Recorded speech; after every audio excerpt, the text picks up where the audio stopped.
Good morning student, welcome to my class Edunet with Shahbaz. आज के class में हम इंटेलिजेंस थ्योरीज़ के बारे में डिस्कस करेंगे। ये थ्योरीज़ बीएड फर्स्ट सेमेस्टर के paper psychological perspective of education से है। आज इस थ्योरी का पहला पार्ट हम देखने जा रहे हैं। इसमें जो भी हम डिस्कशन करेंगे वो मल्टीपल चॉइस, जो बीएड फर्स्ट सेमेस्टर के लिए बहुत इंपॉर्टेंट है, और यूपी टेट और सी टेट में भी बहुत सारे एमसीक्यूज से बनते हैं। चलिए स्टार्ट करते हैं। आज की जो पहली थ्योरी है वो है स्पेयरमैन्स टू फैक्टर थ्योरी। इसको हम एमसीक्यू के बेस्ड पर जो हम इसके स्टडी करेंगे। तो जो पहला सवाल पूछा जाता है कि स्पेयरमैन्स टू फैक्टर थ्योरी ये किसने दिया था, तो उसके प्रोपाउंडर थे, नाम से ही पता चलता है, चार्ल्स स्पेयरमैन इसके प्रोपाउंडर हैं। और किस ईयर में इन्होंने दिया था? 1904 में। होता क्या है ये थ्योरी में, intellectual abilities are comprised of two factors. इनके अनुसार जो हमारी इंटेलेक्चुअल एबिलिटीज़ जो होती है वो टू टाइप्स की होती है, यानी टू फैक्टर्स पर से बनी होती है। पहली होती है जनरल एबिलिटी, जिसको जी फैक्टर से डिनोट किया जाता है। अगर पूछा जाए जी फैक्टर से क्या डिनोट होता है तो वो जनरल एबिलिटी होता है। और स्पेसिफिक फैक्टर उसको एस फैक्टर कहा जाता है।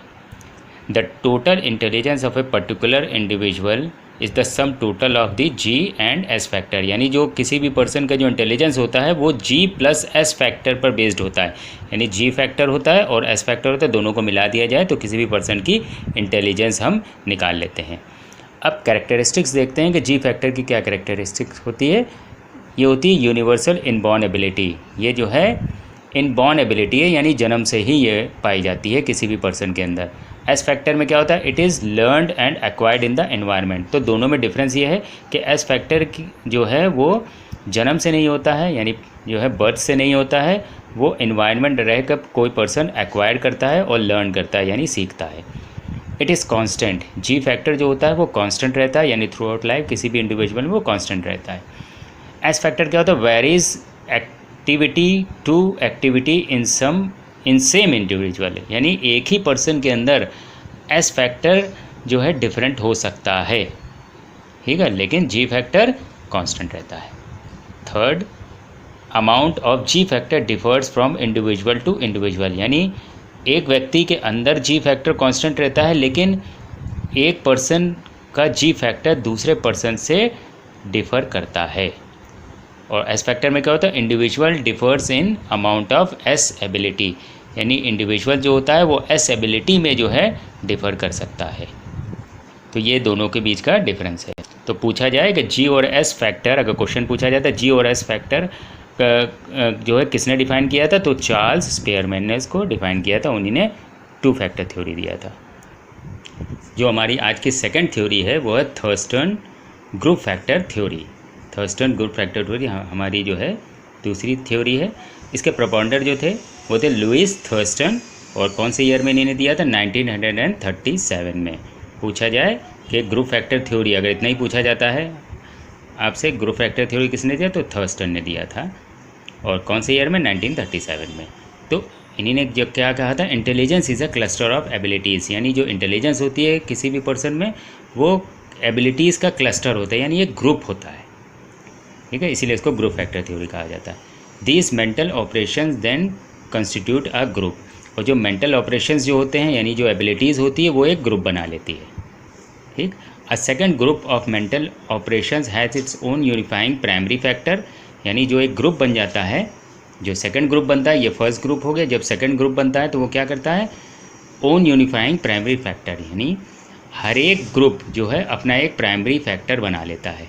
A third group has a third primary factor and so on.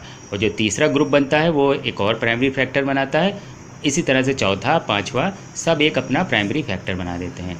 इन्हीं ने कहा देयर वेर 7 मेंटल एबिलिटीज़, जिसको इन्हीं ने शॉर्ट में कहा PMA। पूछा जाए PMA का फुल फॉर्म क्या है, तो primary mental abilities. And later on added 2 मोर।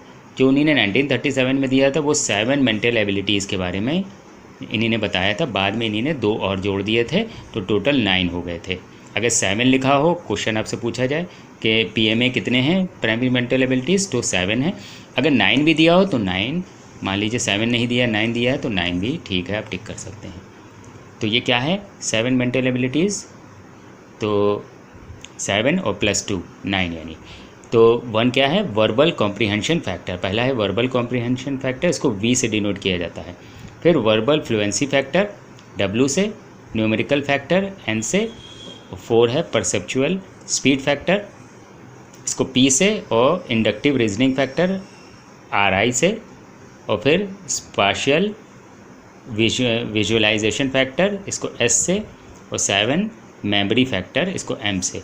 और बाद में जो 2 नए जोड़े थे वो थे डिडक्टिव रीजनिंग फैक्टर और problem solving ability factor. Deductive reasoning factor को RD से और प्रॉब्लम सॉल्विंग फैक्टर को PS से डिनोट किया गया।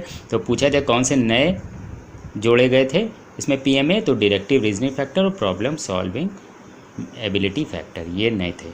तो इंटेलिजेंस थ्योरी से रिलेटेड मुझे 2 और थ्योरी आपसे डिस्कस करनी है, तो लेकिन क्योंकि ये MCQ पर B.Ed के MCQ पर बेस्ड है हमारी आज का क्लास, तो इसलिए मैंने बहुत शॉर्ट में इसको डिस्कस किया है। इसके लिए मैं एक डिटेल में वीडियो बना दूंगा इन थ्योरीज़ के ऊपर।